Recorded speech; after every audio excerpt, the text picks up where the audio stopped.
এমপির দাড়ি টুপি নিয়ে কটূক্তি আর গুপ্ত আওয়ামী লীগ ডাকার অভিযোগে মুফতি ফয়জুল করিমের বিরুদ্ধে মামলা। তবে বাদী যুবদল নেতা নাকি সাবেক যুবলীগ কর্মী তা নিয়েই এখন তুঙ্গে রাজনৈতিক বিতর্ক।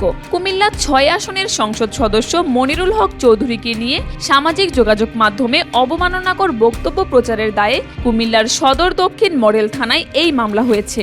মামলার এজাহারে বলা হয়, বিভিন্ন ফেসবুক ও ইউটিউব চ্যানেলে সংসদ সদস্যের পোশাক নিয়ে বিদ্রূপ এবং তাকে ইসলাম বিদ্বেষী আখ্যা দেওয়া হয়েছে। কুমিল্লা মহানগরীর ২৬ নম্বর ওয়ার্ড যুবদলের সিনিয়র যুগ্ম আহ্বায়ক পরিচয় দিয়ে মামলাটি করেন জালাল আহমেদ খোকন তালুকদার।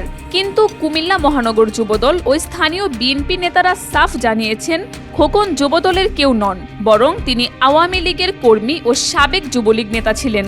তবে সদর দক্ষিণ মডেল থানার পুলিশ জানিয়েছে, ঊর্ধ্বতন কর্তৃপক্ষের নির্দেশেই অভিযোগ যাচাই বাছাই করে মামলাটি গ্রহণ করা হয়েছে।